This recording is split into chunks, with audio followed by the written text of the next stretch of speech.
ভাইরে, দেশে একটা গোপন সত্য আছে যেটা কেউ মুখে বলে না, কিন্তু মনে মনে সবাই মানে। বরিশালের মেয়েরা নাকি বংশগতভাবে সুন্দর। পুরো বাংলাদেশে যত রকমের লাবণ্যময়ী নারী দেখা যায় তার 1/3 নাকি বরিশালে থাকে। ভাবছেন এই কথা আমি হাওয়ায় বলছি? না ভাই, আমি এই কথার পেছনে রীতিমতো গবেষণা করছি। চুল ছেঁড়া গবেষণা আর কি। একটু চারপাশে তাকালে বুঝবেন মিডিয়া পাড়া মানে নাটক, সিনেমা, উপস্থাপনা, গানের জগৎ পুরোটাই বরিশালের মেয়েদের দখলে। বরিশালে লঞ্চঘাট থেকে উঠে সদরঘাটে নেমে মিডিয়াতে ঢুকে একের পর এক সুন্দরী দিয়ে পুরো ইন্ডাস্ট্রিটা ডমিনেট করে ফেলছে বরিশালের রমণীরা। যারা 70-80 দশকে জন্মেছে তারা বাকের বাহের প্রেমিকা মুনাকে নিশ্চয় চিনে।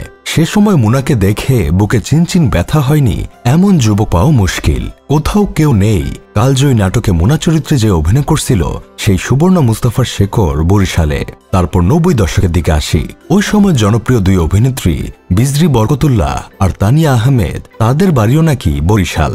ভাবা যায় ওই সময় পুরা দেশের যুবকদের হৃদয়ে তারা লাগায় রাখছিল। আধুনিক কালের দিকে আসলে বরিশালের মেয়েরা একেবারে মিডিয়ার থ্রোন দখল করে ফেলছে। এখনকার সুহাসিনী, যার হাসি দেখলেই পোলাপান এসি রুমে থেকেও ঘেমে যায়, যার হাসিতে একরাশ মুগ্ধতা ছড়িয়ে পড়ে, সেই তটিনীয় বরিশালের মেয়ে। শুধু তাই না, আরেক অভিনেত্রী যে কিনা উৎসব করে মাতিয়ে রেখেছে পুরো বাংলা, যে কিনা রাতে একা ঘুমায় না কারণ মাঝরাতে ভূতে এসে তাকে কাতুকুতু দিয়ে যায়, সেই সাদিয়া আয়মানের বাড়িও নাকি বরিশাল।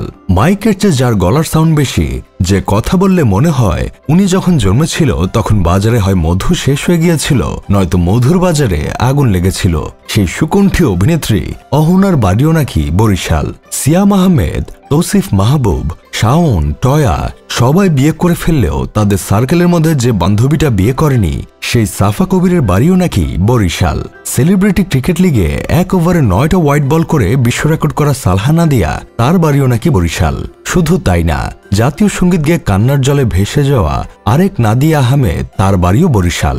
মিডিয়ায় যারা কাজ করে তারা নাকি মেকআপ সুন্দরী, এই কথাটাকে যে বুড়ো আঙ্গুল দেখিয়েছে সেই জান্নাতুল ফেরদৌস ঐশী, তার বাড়িও বরিশাল।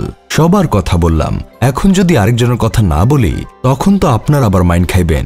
নিশ্চয়ই বুঝতে পারছেন কার কথা বলছি। জি ভাই, ঠিক ধরেছেন, পরিমণির কথা বলছি। ব্যক্তিগত কর্মকাণ্ডের কথা বাদ দিয়ে যদি তার সৌন্দর্যের কথা ধরেন তাহলে বলতেই হবে পরিমণি আসলেই পুরীর মতো সুন্দর, তার বাড়িও বরিশাল। এইসব দেখে আমার তো মাঝে মধ্যে মনে হয় মিডিয়ায় ঢোকার আগে জন্মসনদে বরিশাল না থাকলে কাস্টিংই হয় না। ঢাকার মিডিয়া মানেই বরিশালের মেয়েদের জয় জয়কার।